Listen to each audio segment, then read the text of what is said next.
We are super excited that you're watching this video to learn a little bit more about what it means to sell pumpkins at the Pumpkin Patch. We have been selling pumpkins here at Fishers United Methodist Church since 2003. It was my first job. I was 3 weeks in. Surprise! Yeah.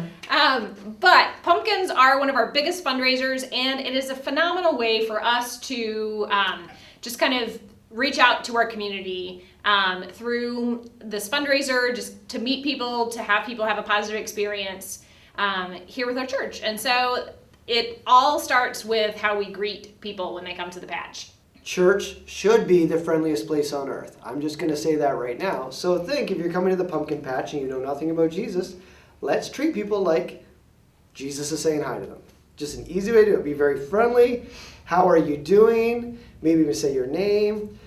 Of course, when you do all this, realize you can be outside. Yelling is part of it. But just be as friendly as you can. And also, let people know we're glad that they're here. Thank you for supporting student ministries. Thank you for supporting Fishers United Methodist Church.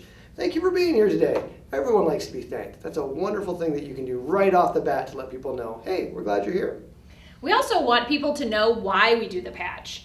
The patch is done in partnership with a fundraiser organization that grows pumpkins in New Mexico.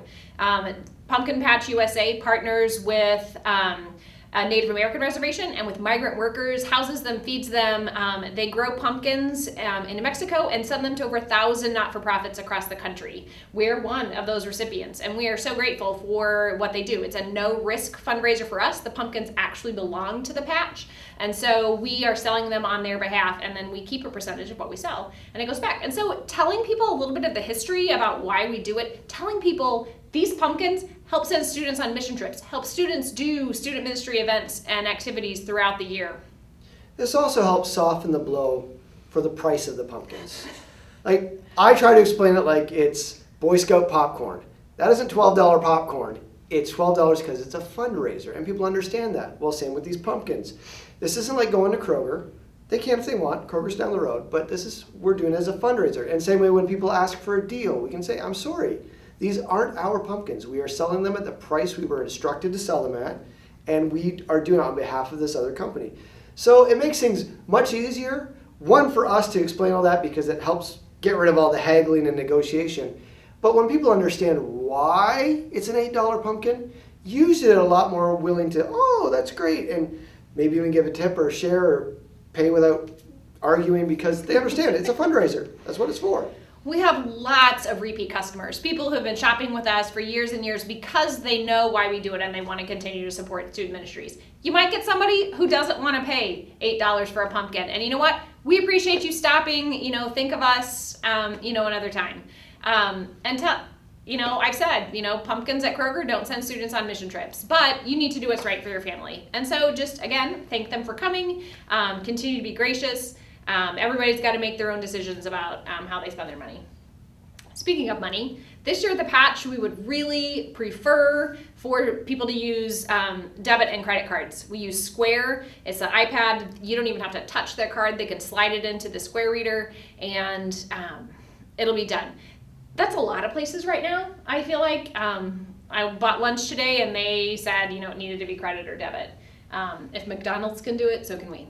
But yeah, we're trying to do as little cash as possible. Now, obviously, if someone only has cash and they want to pay, we'll take your money. But we're going to do our best not to make change. We've changed the prices of pumpkins, so there is no coins that should be used at all. Everything is a flat dollar amount. That should make things a little bit easier, too, when trying to do money and transactions. We will not have as much money in the pouch as we normally do for making change because, again, we're really trying to get people to understand please do credit card or debit card transactions. And people have been doing it now for months. We're used to it now. This is part of the whole new COVID shopping experience. So that's what we like. Go ahead. We're also going to ask when you're working at the patch, just for your safety and the safety of the people coming in, please wear your mask. Leave it on the whole time. We'll have gloves available at the patch for you to wear if you feel safer wearing gloves. Unloading, definitely we'll be wearing gloves just because everyone will be handling those. But also hand sanitizing stations. Invite people to use them and you use them. We'll also ask you to clean wagons and tape measures. We are going to ask that we have as few people touching things as possible this year. So in the past, when parents have been like, hey, you do the money and you do this and we'll all change depending. Not this year if we can help it. We would like one person that is in charge of the money and the iPad and the transactions for sales, just so only one person is touching it. Not that we don't value the rest of everybody else that's helping, but that's just what they can do. Same with the tape measures. If you've ever done the pumpkin patch before, you'll see we'll get a ring, little metal ring with a big long tape measure on it with dollar amounts on it. And the way you find the price of a pumpkin is you hook that ring onto the stem, wrap it around the bottom, and where the tape measure comes back to the ring, that's how much money the pumpkin is. It's very simple. Again, there's a little haggling. I usually let people see it so they know, but we're not going to let people take the tape measures this year as much as possible. We would like one person who's working. That will be your job. I'm the tape measure person today. I will price the pumpkins. I will let you know what they're worth. Again, it's just trying to have less transmission, less touching, and so everyone has their job that they're going to do. We'll have cleaning supplies in the bin, wipes if your hands get dirty touching pumpkins, but also Clorox wipes and spray and paper towels so that we can do things like clean the wagons in between people and clean the tape measures either at the beginning or the end of your shift. Just as much as we can to eliminate the whole transmission.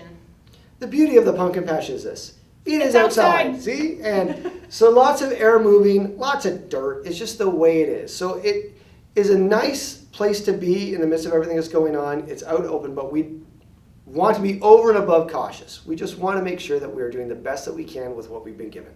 So if you could help us out as much as you can, clean everything. Wipe a pumpkin if you feel like it. If you want to spit shine a pumpkin, go for it. Don't spit. But do what you can to clean up would be wonderful. And same with when you are done your shift, as you hand things off, wipe down the iPad, wipe down the square reader, wipe down all the rings, wipe down the chairs, even if you're leaving a chair behind, things like that. Again, just as much as we can to help everybody feel safe in what we're doing, that would be fantastic. Yeah, we'll have a sign in and sign out sheet for that transition time. Be sure that you get credit for your hours. Be willing to sign up for as many shifts as you want. If you and a student and a parent work one shift a week, that should be able to cover you for the winter retreat. If you work 2 shifts a week, that should cover the mission trip. So we've had some people in the past who work 3 or 4 shifts a week and they pay for everything, sometimes for more than 1 year. And we get that question all the time too. Well, how many shifts can you work? All of them. You can work if no one's taking it, it's yours. That's as simple as it is. Students, you should go to school though. Well, here's another advantage this year. If you're still in 50-50 school, the Wi-Fi from the church will reach out to the pumpkin patch. You could do school outside with a parent if your parent is okay with that. Yeah, But fill yeah. them over with your parent. So we are grateful for all of the time that you've taken to watch this video and the time you're willing to put in at the patch. Is there anything we haven't covered? If you do have questions, our emails are on our website. There's also at the patch, there's a list with our emails and phone numbers on it in case there isn't a question you have or an emergency. Feel free to call. It's pumpkin season. We're ready for it. And then we'll also, every night at the end of our shifts, we have to close the pumpkin patch. We'll count the money, do all the sales and everything. And when that's done, on our social media, on Facebook, Twitter, and Instagram, we will be posting all the available shifts for the next couple days. So feel free every night about 8:30, 9 o'clock-ish. If you check in, you can see what's coming up and take whatever you want. They're all for you. We really want you guys working, not because we don't want to work, but it helps you raise money for things that we do. And that's the idea. The more we can do without having to pay for anything, letting kids not have that financial barrier, which if you are an adult who does not have a student, but you love a student, yes, you can work and your money can go to them. Something less they have to worry about to come have fun with us. It can also go into a general financial aid fund available to anyone if you don't have a specific student in mind. But that's it. We thank you so much for all you do. We thank you for your support. We thank you for all the hours it takes to run this. What is it, 800 hours? Between 700 and 800 hours to make the patch a success. Thanks for being a part of it.